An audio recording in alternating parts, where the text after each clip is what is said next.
नमस्कार,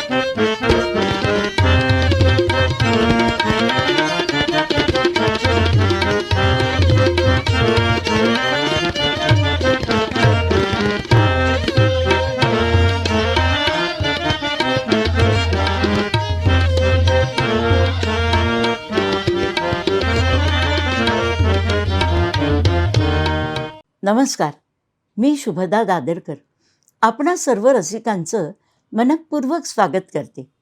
रंगनाथाचा रथोत्सव या शीर्षकांतर्गत आज सादर होत आहे भाऊराव कोल्हटकर. झाले बहु होतीलही बहु, परंतु या समहा हे वर्णन ज्या गायक नटाला लागू पडतं ते म्हणजे भाऊराव कोल्हटकर. दैवी आणि मानवी गुणांचं असामान्य मिश्रण ज्याच्या ठाई आढळतं असा नट एकच, तो म्हणजे भाऊराव कोल्हटकर, ज्यांना रसिक प्रेक्षक प्रेमानं भावड्या असं म्हणत. अण्णासाहेब किर्लोस्करांनी 1880मध्ये शाकुंतल नाटकाचा प्रयोग सादर केला. अत्यंत थाटामाटात रंगभूमीवर आलेल्या नाटकात एकच वैगुण्य राहिलं होतं, ते म्हणजे या नाटकात स्त्री पात्र गायली नाही. पण हे वैगुण्य दूर झालं ते बडोद्यातील भाऊराव कोल्हटकरांच्या रूपानं. पूर्वी शकुंतलेची भूमिका करत होते अत्यंत देखणे नट शंकरराव मुजुमदार, पण त्यांना गाता येत नव्हतं. गाणारं स्त्री पात्र आपल्या पदरी असलं पाहिजे असं अण्णासाहेबांच्या मनाने घेतलं.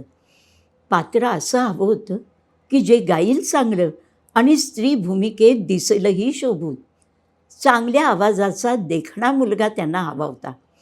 ते आणि त्यांचे स्नेही अशा मुलाचा शोध घेत होते. सुदैवाने बडोद्यातील कीर्तनकार बापूबुवा कोल्हटकर यांचा धाकटा मुलगा लक्ष्मण उर्फ भाऊ, जो केवळ 18 वर्षांचा होता, तो शकुंतलेच्या भूमिकेसाठी मिळाला. दिसायला अतिशय तरतरीत गोंडस गौरवर्णाच्या भाऊरावांना पाहून किर्लोस्कर नाटक मंडळीत सर्वांना आनंद झाला. बडोद्याला भाऊराव उत्तम गाणं शिकले होते. त्या काळात बडोद्यात तमाशे फार होत. त्यातल्या लावण्या ऐकून ऐकून भाऊराव लावण्या गाण्यात तरबेज बनले होते. उंच टिपेच्या आवाजातलं गाणं भाऊरावांनी आत्मसात केलं होतं. त्यांचा विलक्षण मोहक गोड आणि चढा आवाज ही एक स्वर्गीय देणगीच होती. भाऊराव कंपनीत आल्यापासून 8 दिवसांच्या आत त्यांना शाकुंतलमध्ये नटीची भूमिका देण्यात आली.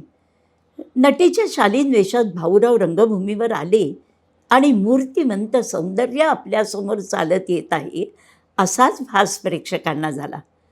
तो आला, त्यांनी पाहिलं आणि त्यांनी जिंकलं असा प्रकार भाऊरावांच्या बाबत घडला. नंतर त्यांनी शकुंतलेची भूमिका केली. त्यासाठी देवलांनी गाणी लिहिली. शाकुंतल नंतर अण्णासाहेबांनी लिहिलेल्या सौभद्रसाठी भाऊरावांच्या रूपानं त्यांना मनाजोगी सुभद्रा मिळाली. 1882मध्ये सौभद्रसारखं प्रसन्न नाटक भाऊरावांच्या सुभद्रेच्या भूमिकेनं कमालीचं रंगत असे. गायनाची आकंठ मेजवानी मिळाल्याचा आनंद प्रेक्षकांना मिळत असे. 1882पासून आज तागायत सौभद्र नाटकात अनेक पुरुष आणि स्त्रियांनी सुभद्रेची भूमिका केली, पण गायनाच्या बाबतीत कुणालाही भाऊरावांची सर आली नाही असं म्हणतात.